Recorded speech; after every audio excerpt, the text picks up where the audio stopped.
நீங்கள் பார்த்துக் கொண்டிருப்பது உங்கள் விஜய்.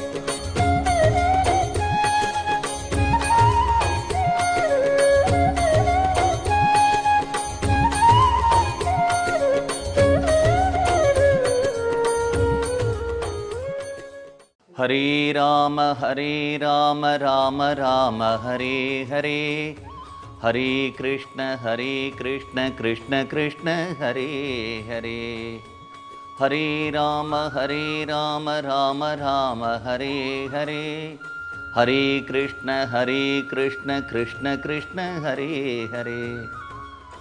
மதராஸிலிருந்து ட்ரெயின் மூலமாக நம்ம மும்பை போனோமானால் பூனாவுக்கு சமீபத்தில் தேஹு ரோட் அப்படிங்கிற ஒரு ஸ்டேஷன் வரும். அந்த தேஹு அப்படிங்கிற ஊரில் தான் நம்முடைய துக்காராம் மகாராஜ் பிறந்தார். மராட்டிய சம்பிரதாயத்தில் மகான்கள் எல்லாம் துக்காராம் மகாராஜ், ஏகநாத் மகாராஜ் அப்படின்னு சொல்லுவாள். ஆனால் ஞானேஸ்வரரை மட்டும் ஞானேஸ்வர மகாராஜ்னு சொல்கிறத காட்டிலும் ஞானேஸ்வர மாவுளி அப்படின்னு சொல்லுவாள். மாவுளி அப்படின்னுட்டா அம்மான்னு அர்த்தம். எல்லாருக்கும் அவர் மாதா மாதிரி இந்த வாரகரி சம்பிரதாயத்துக்கே, அதனாலே ஞானேஸ்வர மாவளி அப்படின்னு பேர். நான் இப்போ நின்றுட்டு இருக்கக்கூடிய இடம் ஒரு மலை மேலே. இந்த மலைக்கு பண்டாரா ஹில்ஸ் அப்படின்னு பேர். எதுக்காக இந்த மலைக்கு வந்திருக்கோம் அப்படின்னா, இந்த மலை தேகுக்கும் பூனாவுக்கும் சமீபத்தில் இருக்கு. இந்த மலையிலிருந்தான் நம்முடைய துக்காராம் மகாராஜ் அடிக்கடி தனிமையை தேடி வந்து உட்கார்ந்துட்டு தியானமும் ஜபமும் பண்ணின ஒரு இடம். அடிக்கடி இந்த மலைக்கு வந்துடுவார். வந்துட்டு ஒரு நாள் 2 நாள் 3 நாள் மாச கணக்கா நாட்கள் கணக்கா இந்த மலையிலேயே உட்கார்ந்துட்டு நாமசங்கீர்த்தனம் பண்ணிட்டு இருப்பார், பஜனை பண்ணிட்டு இருப்பார், தியானம் பண்ணிட்டு இருப்பார். ஒருத்தர் கூட துணைக்கு இருக்க மாட்டா. ஒரு தனிமையான ஒரு மலை. இன்றைக்கே கூட இந்த மலை இப்படி தான் இருக்கு. அப்படின்னா அவருடைய காலத்தில் இன்னும் எவ்வளவு ஒரு அடர்ந்த காடாக இந்த மலை இருந்திருக்கும் அப்படின்னு தெரியறது. பகவானுக்கு எவ்வளோ பகவானுக்கு சக்தி உண்டோ, பகவானுக்கு மகிமைகள் உண்டோ, அந்த அளவுக்கு பகவானுக்கு இன்னொரு பேர் என்னன்னா சரணாகத வத்சலன், பக்த வத்சலன், கிருபாலு, கருணையே வடிவானவன். பக்தர்கள் பட்சமாக பகவான் எப்பொழுதும் இருப்பான் அப்படிங்கிறத சொல்கிறோம். ஒரு யானை இருக்கு. அந்த யானையினுடைய சக்தியை யாராலையாவது புரிஞ்சுக்க முடியுமா? ஒரு சுதந்திரமாக ஒரு யானை இருந்து காட்டில் இருந்தால் அந்த யானையை யாராவது அடக்க முடியுமா? இல்லை நாமே தான் ஒரு யானையை பிடிச்சிட்டு வரோம், அந்த யானைக்கு மதம் பிடிச்சி கொடுத்து அப்படின்னுட்டா நம்ம பேப்பரில் பார்க்குறோம், டிவியில் பார்க்குறோம். அந்த யானை என்ன படாத பாடுபடுத்துறது.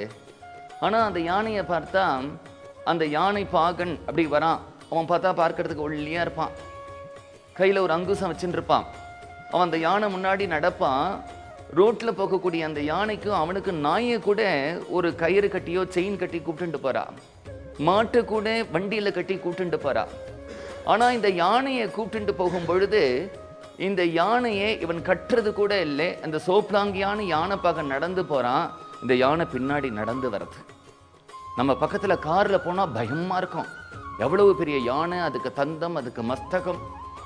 ஆனால் அது பாட்டுக்கு வீதியில் கூப்பிட்டுட்டு போகிறது.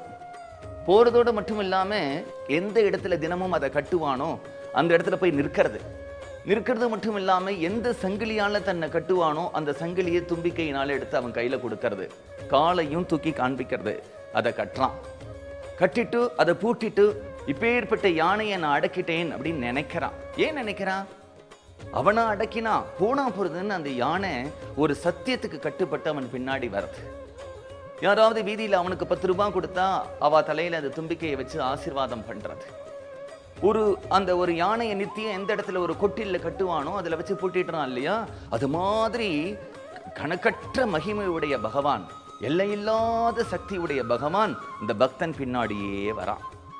பக்தன் பின்னாடியே வந்து இந்த பக்தனுக்கு யார் யார் பண்றானோ அவனுக்கெல்லாம் அனுகிரகம் பண்றான்.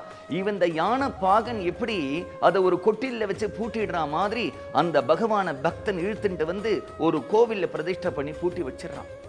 யார் யாருக்கெல்லாம் நீ அனுகிரகம் பண்ணுன்னு சொல்றானோ பண்றான் இல்லையா, அது மாதிரி பகவான் அவ்வளவு கிருபாளு, அவ்வளவு தயாளு. இங்க துக்காராம் வந்து தினமும் இங்க உட்கார்ந்துட்டு நாள் கணக்கா, வாரக்கணக்கா, மாசக்கணக்கா தனிமையில இருந்துட்டு அந்த அபங்கங்கள் பாடிட்டு தியானம் பண்ணிட்டு இருக்கும் பொழுது அவர் சாப்பிடலை அப்படின்னு அவர் கவலைப்படாம இருக்கலாம். அவருடைய மனைவி கவலைப்படாம இருப்பாளா? ஜிஜாபாயின்னு பேரு, இல்லைன்னா அவளுக்கு ஆவலின்னு பேரு.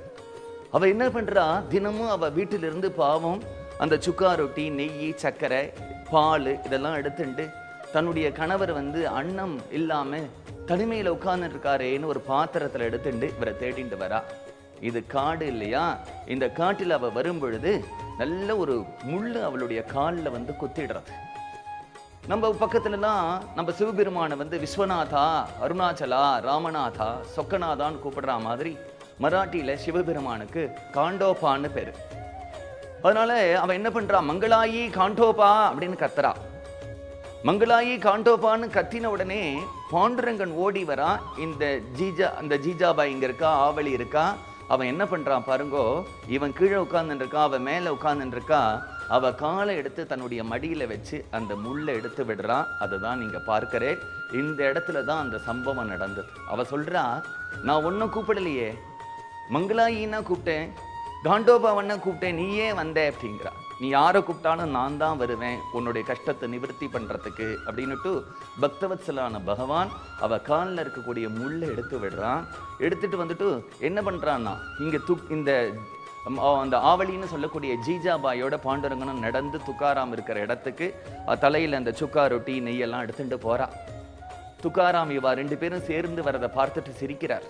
ஏன்னா இந்த ஜீஜாபாயின்னு சொல்லக்கூடிய ஆவலிக்கு எப்பொழுதுமே பாண்டுரங்கன் மேல ஒரு வருத்தம் உண்டு. இந்த பாண்டுரங்கனை பூஜை பண்ணி தியானம் பண்ணி பாடுறேன்னு சொல்லி தான் அவர் வியாபாரத்தை கவனிக்கிறது இல்லை, குடும்பத்தை கவனிக்கிறது இல்லை, குழந்தைகளை கவனிக்கிறது இல்லை. இந்த பாண்டுரங்கன் தான் அவர் அப்படி பண்ணி வச்சிருக்கான் அப்படின்னு கோபம் வருது. இவ ரெண்டு பேரும் சேர்ந்து வரதை பார்த்த உடனே துக்காராம் நினைக்கிறார், என்ன இன்னைக்கு எலியும் பூனையும் சேர்ந்து வர்றது அப்படின்னு நினைக்கிறாராம்.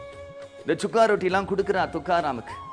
துக்காராமுக்கு ஒரு பழக்கம், என்ன ஆகாரம் கிடைச்சாலும் முதல்ல அதை பாண்டுரங்கனுக்கு கொடுத்துட்டு சாப்பிடுவார். இங்க கையில எடுத்துட்டு அந்த சுக்கா ரொட்டியை சாப்பிட்றதுக்கு முன்னாடி பாண்டுரங்கா உனக்கு அர்ப்பணம்ங்கிறார். அத்தனையும் இங்க பிரத்யட்சமா வந்திருக்கிற பாண்டுரங்கனுடைய வாய்க்குள்ள போயிடுறது. அவ நினைக்கிறா, இந்த பாண்டுரங்கன் இந்த சுக்கா ரொட்டியை கூட தன்னுடைய கணவனை சாப்பிட விட மாட்டேங்கிறானே அப்படின்னு நினைக்கிறா. அந்த சம்பவங்கள்லாம் இந்த மலையில தான் நடந்தது. அதே இடத்துல இப்ப நின்னுண்டு நான் உங்களோட பேசிட்டு இருக்கேன். நீங்கள் பார்த்துக் கொண்டிருப்பது உங்கள் விஜய். புலா புண்டலிகா வரதார் ஸ்ரீ ஞானதேவ் ஜகத்குரு துகாராம் மகாராஜ் கி जय जय राम कृष्ण हरे राम कृष्ण हरे जय जय राम कृष्ण हरे जय राम कृष्ण हरे राम कृष्ण हरे हरे जय राम कृष्ण हरे जय जय राम कृष्ण हरे जय राम कृष्ण हरे जय जय राम कृष्ण हरे जय जय राम कृष्ण हरे राम कृष्ण हरे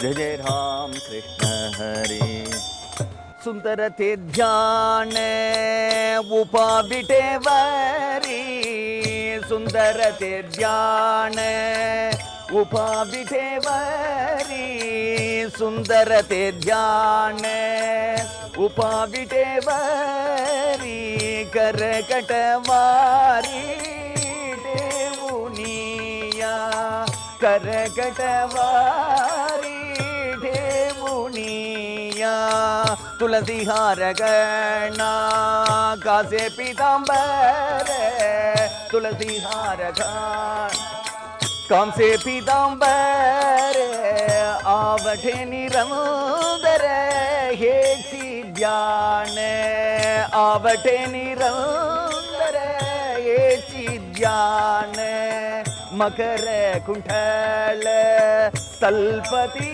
श्रवणी मकर कुंठल तल्पति श्रवणी कंठीं कौस्तुभमणि विराजित कंठीं कौस्तुभमणि विराजित तुका मने माजे हेची सर्व सुख तुका मने माजे हेची सर्व सुख पागिन सी मुख आवटीने पागिन सी मुख आवटीने सुंदर थे ध्यान उपाविटे वारी खरकटवारी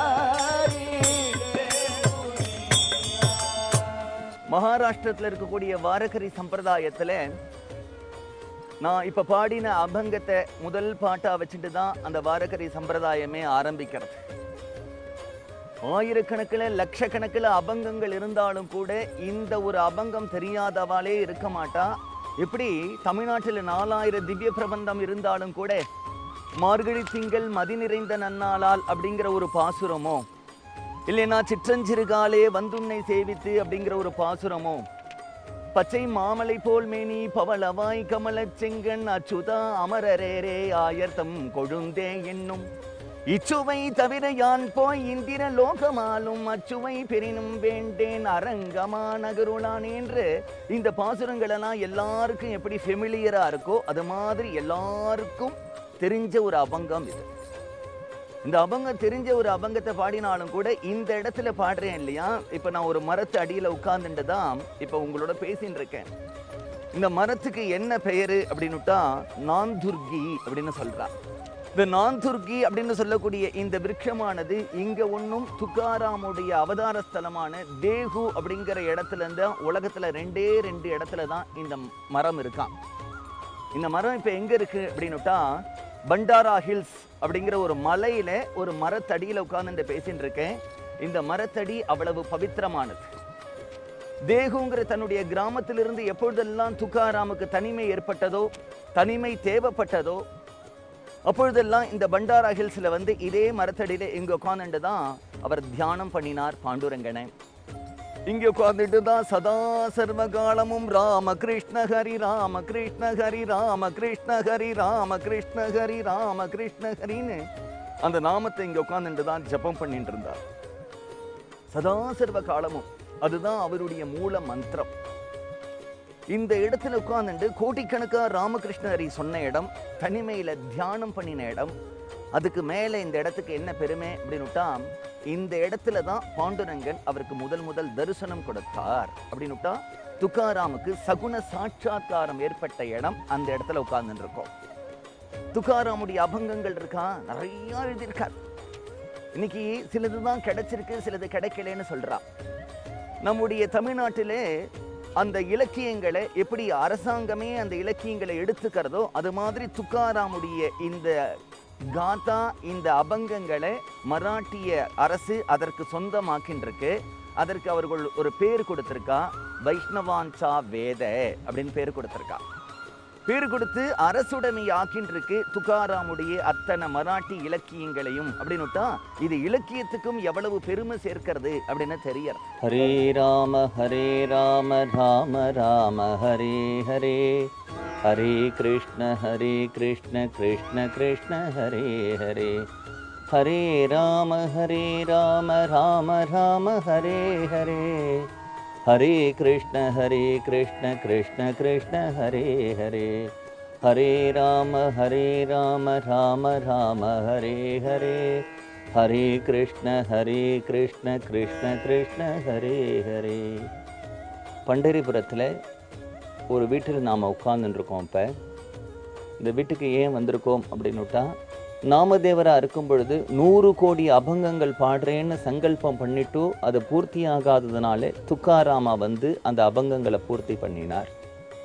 என்ன ஆச்சரியம்னா அவர் எந்த அபங்கங்களை அவர் கைப்பட எழுதினாரோ அவருடைய காலகட்டத்தில் பேப்பர்லாம் வந்துடுத்தோ அவர் வந்து எந்த அபங்கங்களை எழுதினாரோ அத்தனை அபங்கங்களுடைய அத்தனையும் இங்கே வச்சிருக்கா.